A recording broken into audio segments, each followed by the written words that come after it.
Listen to me. From 61 years onwards, many things in life slowly stop having the same meaning they once had. Reaching this age can become one of the freest and most aware phases of existence. After decades of work, family responsibilities, and social pressures, finally a different space arrives where you can stop, observe, and question what truly matters. Everything that before seemed urgent, indispensable, almost obligatory, gradually loses weight, while attention grows toward what brings real balance and serenity. This phase of life is marked by a form of wisdom built over time. The years bring experiences, difficulties, successes, and also mistakes, and all this creates a more stable and concrete vision of reality. You understand better what has value and what instead is just background noise. But despite this clarity, many people continue to carry with them old habits, outdated beliefs, and burdens that no longer serve any purpose. And it's precisely these elements that risk blocking a more authentic and lighter life.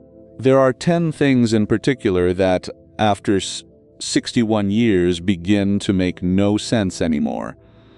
Letting them go is not a loss, but a way to open space for a fuller life, more coherent with what you've become.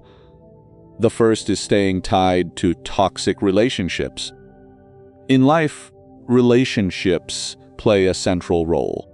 Friendships, family bonds, and emotional connections profoundly influence our emotional balance. Not all bonds are healthy. Some become heavy, exhausting, full of criticism, manipulation, or emotional distance. With time, the cost of these relationships becomes increasingly evident. Continuing to maintain them out of duty, fear, or habit no longer makes sense at this age. It's not about failing in human relationships, but about recognizing that your energy is not infinite. Protecting your mental and emotional space becomes a priority. You deserve to be surrounded by people who respect, support, and truly understand who you are. Moving away from what hurts is a concrete form of self-respect, even if it requires courage and difficult decisions. But once you take this step, your emotional life becomes lighter and more genuine. The second thing is constantly worrying about others' judgment. For most of our lives, we're conditioned by what others think of us. When young, we seek approval, confirmation, acceptance. External opinions influence choices, from work to lifestyle to personal decisions. But after 61 years, this mechanism loses meaning. Life has already shown you enough to make you understand who you are and what you truly want. Continuing to live seeking approval becomes just a form of useless fatigue. Others' judgment often doesn't tell the truth about you, but speaks of their limits, their fears, their vision of the world. Freeing yourself from this dependency means starting to live according to your own identity. You no longer need to adapt to external expectations. You can choose with more freedom how to live your days, how to dress, where to go, who to be with. Whether it's changing house, dedicating yourself to a new interest, or spending more time with family, the choices finally become yours without external filters. This is where a profound form of authenticity is born, one where you no longer have to prove anything to anyone. The third thing is clinging to material goods. Throughout life, we accumulate objects of every kind: houses, furniture, clothes, cars, material memories. Some have emotional value, others were just purchases of the moment. But with the passing of time, all this begins to lose importance. A house that's too big becomes difficult to manage. Objects transform into clutter. Clothes no longer represent your current lifestyle. The weight is not only physical, but also mental. Too many things occupy space in your mind as well as in your environments. At this point in life, you understand a simple truth. Happiness doesn't depend on what you possess. It doesn't come from objects, from lived experiences and built relationships. What truly remains is not what you've accumulated, but what you've felt, shared, and learned along the way. And when you start to let go of the superfluous, you discover that empty space is not loss, but breath. This is the perfect moment to free yourself from the superfluous, to let go of what is excess, and to welcome a simpler, more essential lifestyle. When you eliminate what no longer gives you joy or no longer has a concrete function in your life, you're creating space not only in physical space, but also inside yourself. You're opening a lighter, cleaner zone, more available to welcome what truly matters. You're making room for experiences, for mental serenity, and for a freer life, less burdened. Freeing yourself from objects is not just tidying a closet or reducing things in the house. It's something deeper. It's reviewing the relationship you have with material things and understanding that often less truly means more. Fewer objects to manage, fewer things to control, fewer daily worries means more time and energy for what makes you feel good. With the passing years, the way you look at life also changes. You're no longer centered on accumulating objects, but on accumulating memories. Instead of filling spaces with things, you begin to fill them with experiences, with moments lived together with important people, with that silent sensation of living in a calmer, more orderly, breathable environment. Now, abandoning outdated goals. In youth, we're often guided by ambition, by the need to arrive, to build, to prove something. We set personal and professional goals that become a sort of map of our life. Career, house, family, economic stability, financial milestones. For many, these goals represent the very meaning of success. But with time, especially after 60 years, it becomes evident that some of those goals no longer speak the language of what we've become. Priorities change, values transform, and what once seemed essential loses importance. Continuing to chase goals that no longer belong to us can only create frustration, a sense of emptiness, sometimes even disillusionment, because the truth is simple. Goals are not fixed. They're not immovable stones. They change with us. They evolve together with us. Remaining attached to what we were only out of habit or pride risks preventing us from seeing new possibilities more suited to the phase of life we're living. This is the moment when it's necessary to stop and ask yourself sincerely if what you're chasing still makes sense if it still ignites something inside you or if it's just become a burden. Letting go of outdated goals doesn't mean surrendering. It means choosing lucidly where to put your energies. It means making space for new desires, new directions, new experiences. Perhaps today, the center is no longer professional success, but the quality of personal time, family, travels, or activities you never had time to explore before. The point is one: your goals must represent who you are today, not who you were decades ago. When you start living this way, you recover mental freedom and clarity. Then there's the obsession with physical appearance. We live in a society that attributes enormous value to youth and outward appearance.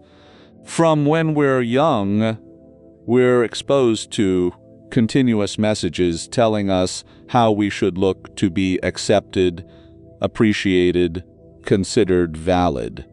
This pressure can become heavy, almost constant, and leads many people to obsessively chase a young image for as long as possible. But with time, especially after 61 years, it becomes evident that this obsession doesn't truly lead anywhere stable. The body changes. It's inevitable. Wrinkles, white hair, physical transformations are not defects to correct, but traces of lived life, of the road traveled, of accumulated experiences. And at this point in life, it's necessary to shift attention from outside to inside.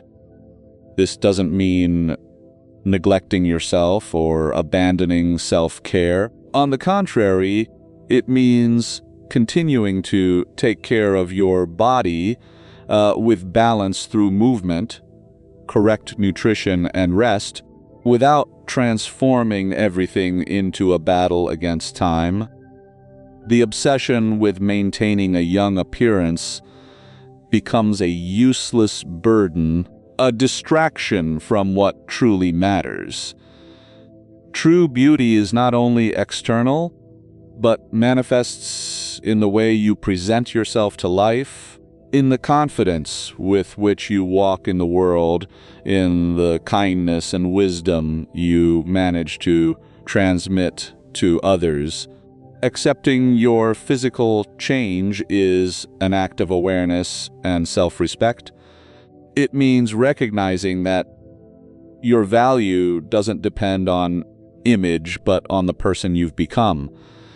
It's in this passage that a deeper form of freedom is born, that of no longer having to prove anything to anyone, that of being able to live without the constant weight of others' gaze. When you stop chasing impossible standards, you begin to live with more authenticity, with more calm, with more presence. More true relationships open up, more meaningful experiences, and a more stable sensation of inner peace. Obligatory social activities. Throughout life, many of us participate in social events not out of real desire, but out of duty. Meetings, gatherings, family, or social occasions we attend more out of habit or pressure than real interest.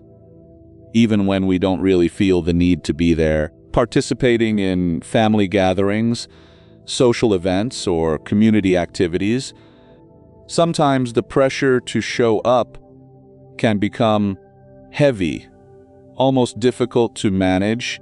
Often these commitments arise from the desire to please others, to maintain social relationships, or simply not to seem rude. But with the passing years, especially after 61, it becomes increasingly evident that participating in events only out of obligation, no longer makes much sense.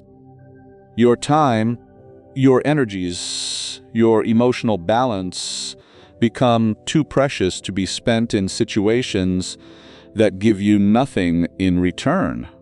This is a moment in life when you must become more attentive to how and with whom you choose to spend your days. If you no longer feel pleasure in participating in large family gatherings, or if certain social events leave you tired and drained, it's absolutely normal to say no. Giving yourself permission to refuse an invitation without guilt is one of the most liberating decisions you can make. You have no obligation to participate in everything, and you don't have to justify every choice to others. Instead of filling your time with social activities done only out of duty, it's much more important to concentrate on people and environments that truly make you feel good. It can be a quiet dinner with a few sincere friends, a walk in nature, or simply the pleasure of being alone with a good book. Choose what fits your state of mind and your energy level. This way, your social relationships become more authentic, lighter, and also more meaningful. When you make this change, you'll no longer feel dragged by events, but you'll participate only when you truly feel it. And you'll also discover that the people who truly love you respect your limits and appreciate even more the time you decide to share with them. In the end, the freedom to choose how to use your own time is one of the greatest gifts of this phase of life. Fully accepting it means freeing yourself from useless pressure and finding a sense of peace. Another important aspect is comparison with others. Comparison is a natural tendency of human beings. For most of life, we tend to measure our value by observing others. Career, money, family, physical appearance, results. The need to compare can become very strong and profoundly influence the way we see ourselves. But with age, especially after 61 years, it becomes increasingly clear that this way of thinking is not useful. Indeed, it's often harmful. Every person has a completely different path made of unique experiences, difficulties, and opportunities. Comparing your life with someone else's is like trying to compare two stories that have nothing in common. No two lives are the same. Continuing to compare yourself can lead to feelings of dissatisfaction, envy, or frustration, and risks, making you forget all the good you've already built. For this reason, it's important to change perspective. Instead of always looking outside toward what others do, you must learn to look inside. Recognize your path, everything you've lived, the difficulties you've overcome, and what you've learned along the way.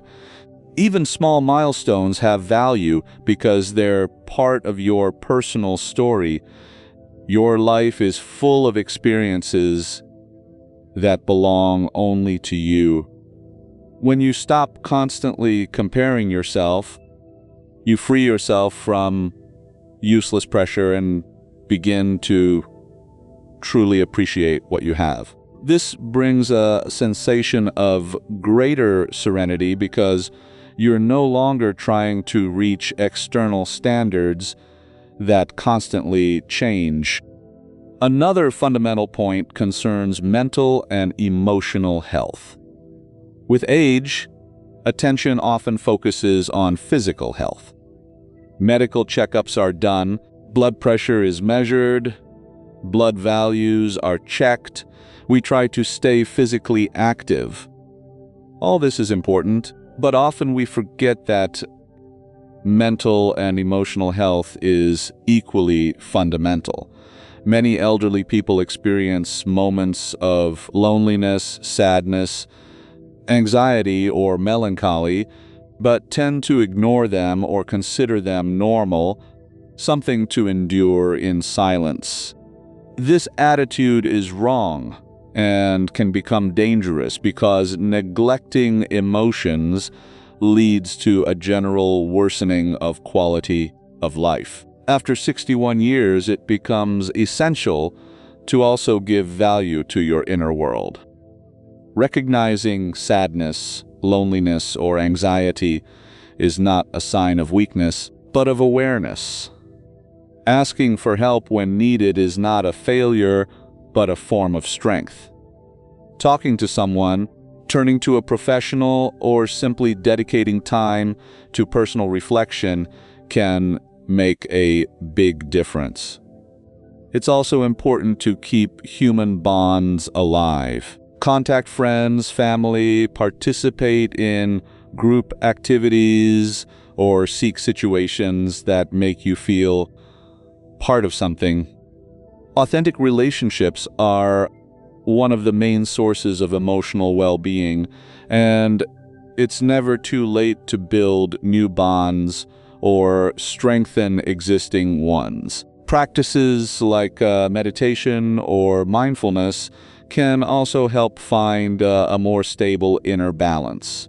Learning to be with yourself without fear and to listen to your emotions is a fundamental step to living this phase of life with greater calm and lucidity. These practices can help you stay anchored to the present moment, reduce stress, and develop a more stable sensation of inner peace. You must remember one essential thing. Your mental and emotional health has enormous value. Taking care of it is not a secondary option. It's a necessary condition to live a truly full and satisfying life.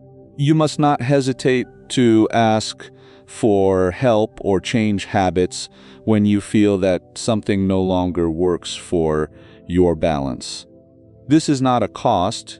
It's a direct investment in your serenity and in the quality of your life in the long term. For many of us, life was built around responsibilities. You raised children, supported a partner, helped friends, managed work and daily difficulties. For years, you put others' needs before yours, often without even thinking about it too much, because it seemed the right thing to do, and in part it was. But this pattern over time can transform into a silent habit, that of ignoring yourself. Having arrived at a more mature phase of life, continuing to feel guilty when you decide to put yourself at the center no longer makes sense. Taking care of yourself is not selfishness, it's lucidity. Indeed, it's a form of responsibility toward your own life. When you start giving importance to your well-being, your health, and your personal growth, you're not taking anything away from anyone. On the contrary, you're building a version of yourself that's more stable, more present, more capable of being alongside others in a healthy way. Only when you're well do you truly have the mental energy, clarity, and emotional space to support the people you love. But this balance is reached only if you stop living with guilt every time you choose something for yourself, whether it's cultivating a hobby, traveling, saying some more decisive no's, or simply resting without justifications. You must start considering your well-being as something legitimate, natural, necessary. You've spent a large part of your life taking care of others. Now it's time to start taking care of yourself without feeling at fault. Freeing yourself from guilt is a fundamental passage. You deserve a life that's not only duty and sacrifice, but also lightness, satisfaction, and tranquility. And when you start doing this, you're also giving an important example to those who observe you. Self-care is not a luxury, it's an essential part of a balanced life. Another aspect that often emerges with age is fear of the future, and in particular, fear of death. It's a thought that crosses almost everyone at different moments in life. It's normal to feel uncertainty when looking ahead, especially when years and experiences accumulate. But the problem arises when this fear takes up too much space until it conditions the way you live every day. If you let fear of the future or of the end dominate your mind, you risk losing the present, and the present is the only real time you truly possess. And in this phase of life, especially after 60 years, the point is not to chase what might happen, but to learn to stay inside what is already happening. Your life is made of relationships, memories, experiences built over time. This is the patrimony you must recognize and value. Instead of letting yourself be consumed by questions about what you cannot control, try to bring attention back to what is concrete. The people you love, simple days, activities that make you feel good, and moments of silence that finally you can allow yourself to live with more awareness. Preparing for the future is a form of intelligence, but living it with obsession is only a useless source of tension. Accepting that life has a limit doesn't mean surrendering, it means understanding its value. When you start accepting this truth, the way you look at days changes. Every moment becomes clearer, more intense, less taken for granted. And this doesn't take anything away from you. On the contrary, it gives you back presence.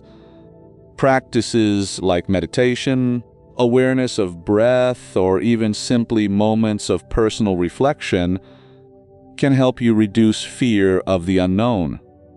You don't need complicated formulas. You need to train your mind to return to the present, to recognize that right now life is happening.